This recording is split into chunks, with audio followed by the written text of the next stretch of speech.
ప్రాసెస్లో ఉంది. మరి ఇప్పుడున్నటువంటి ప్రభుత్వం కూడా వెంటనే చొరవ తీసుకొని మనకు అక్కడ ఆ పుణ్యక్షేత్రంలో టూరిజం హోటల్స్ కావచ్చు, ప్లస్ సపరేట్గా అకామిడేషన్ కావచ్చు, దానికి కూడా మనం ల్యాండ్ తీసుకోవాల్సిన అవసరం ఉంది. ఎందుకంటే ఎన్నో ఆఫీసులు, ఎన్నో స్థలాలు కూడా వాళ్ళకు ఆ రాష్ట్రానికి సంబంధించిన వాళ్లకు ఇక్కడ మనం ఇన్ని రోజులు కేటాయించడం జరిగింది. ఇంకా పరిష్కృతం కానటువంటి ఉద్యోగుల విభజన కావచ్చు, ఏదైనా కావచ్చు, అవన్నీ వివాదాలకు తావు లేకుండా, వివాదాలు లేకుండా పరిష్కారం చేసుకునేటట్లు చేయాల్సిన అవసరం ఉంది. ఒక ఉద్యమకారునిగా మా బాధ్యతగా, ఎందుకంటే బాధ్యత గల ఉద్యమం చేసి జైలుకు వచ్చిన వాళ్ళం కనుక ఇలా ఈ రాష్ట్రం దినదిన అభివృద్ధి చెందుతూ ఉండాలి, కొనసాగుతూ ఉండాలి. అభివృద్ధి అనేది ఆటంకాలు ఉండొద్దు, ఎక్కడ కూడా ఆగిపోవద్దు. మావేమి పెద్ద త్యాగాలు కావు, ప్రాణాలు అర్పించిన పెద్ద త్యాగాలు. ప్రాణాలు అర్పించినటువంటి అమరుల త్యాగాలకు ఫలితంగా మనం ఇంకా చేయాల్సిన అవసరం ఉంది, కొనసాగించాల్సిన అవసరం ఉంది. కనుక ఈ విభజన అంశాలను ఇమ్మీడియట్గా 9th 10th షెడ్యూల్ అంశాలను పరిష్కరించి ఆ బిల్లుని తీసుకొని ఎప్పుడు కొట్లాటలు లేకుండా శాశ్వతంగా స్నేహపూర్వకంగా ఉండేటట్లు, కలిసిమెలిసి ఉండేటట్లు, ప్రజల మధ్యలో విభేదాలు లేకుండా ఉండేటట్లు చర్యలు చేపట్టాలని, తెలంగాణ అభివృద్ధి అనేది ఆటంకం లేకుండా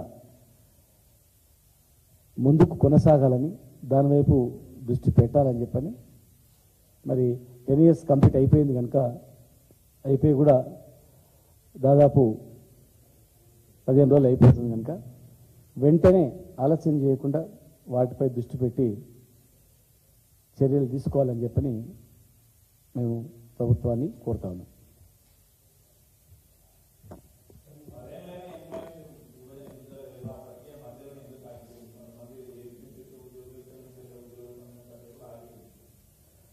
అంటే అయ్యేటివన్నీ అయిపోయినాయి.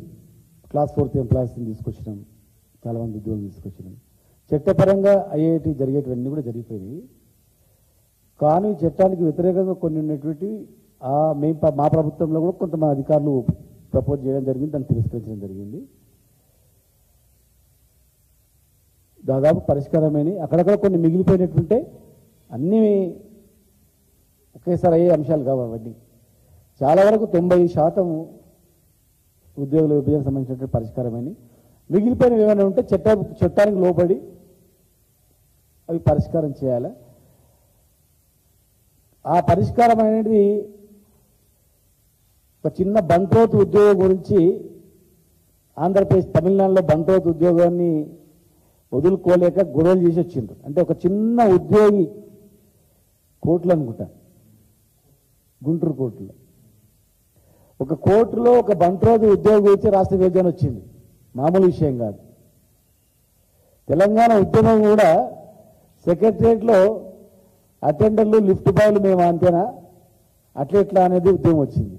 కనుక భవిష్యత్తులో అలాంటిది రాకుండా ఉండాలన్న కొంతమంది గురించి మళ్ళీ వివాదాలు తీసుకొచ్చుకొని, కొంతమంది వ్యక్తుల గురించి వాళ్ళ ప్రయోజనం చేయడానికి ఎవరు అధికారులు సిఫార్సు చేయడము, వాళ్ళ ప్రయోజనం గురించి మనం తప్పు చేస్తే మళ్ళీ భవిష్యత్తులో ఇబ్బందులు వస్తాయి. కనుక ఇబ్బందులు కాకుండా జాగ్రత్త వహించి జాగ్రత్తగా ప్రభుత్వం చర్యలు చేపట్టాలా.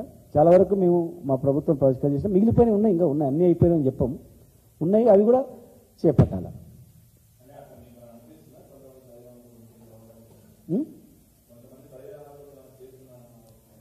మేము ప్రయోజనాల గురించి కొంతమంది ఆఫీసర్లు కుటుంబాలు ప్రయత్నం చేస్తూనే ఉంటారు, కానీ ప్రభుత్వాలు మాత్రం అప్రమత్తంగా ఉంటాయని మాత్రం తెలుసు. ఎందుకంటే ఇది ఉద్యమంగా, తెలంగాణ ఉద్యమం నుంచి వచ్చింది కనుక ఎవరు కూడా సాహసం చేయరు, తప్పులు చేస్తారు అనేది మేమేం అనుకోం, జాగ్రత్తనే వహిస్తారు. ఇది అగ్ని లాంటి ఉద్యమం కదా, ఇది నీరు కప్పిన నిప్పులాగా ఉన్నటువంటి తెలంగాణ ఉద్యమం మళ్ళీ వేసికొట్టింది. అట్లా ఒకవేళ చేస్తే కూడా ఊరుకోరు కదా, నిబంధనకు విరుద్ధంగా ఎవరన్నా అట్లా ప్రయత్నం చేసినా మేమైతే ఊరుకోం. మాకు ఈ రాజకీయ ప్రయోజనాలను దాని గురించి అని కాదు, తెలంగాణ వస్తుందో రాదో అనుకున్న రోజుల్లోనే ఉద్యమం చేసిన వాళ్ళం.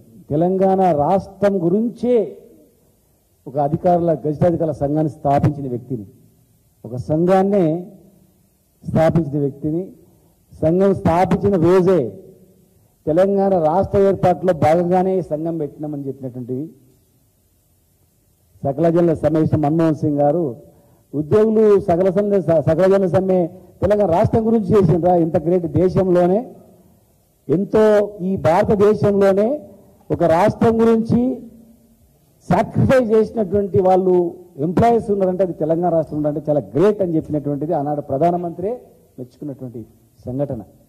కనుక ఖచ్చితంగా ఈ రాష్ట్ర ప్రయోజనాలను మేము కాపాడుకుంటూ ఉంటాం, ప్రభుత్వాలకు సలహాలు చెప్తుంటాం, సూచనలు ఇస్తూ ఉంటాం, అప్రమత్తం చేస్తూ ఉంటాం. పొరపాటు చేస్తే ఖచ్చితంగా దాన్ని సవరించడానికి కూడా మేము చేస్తూ ఉంటాం.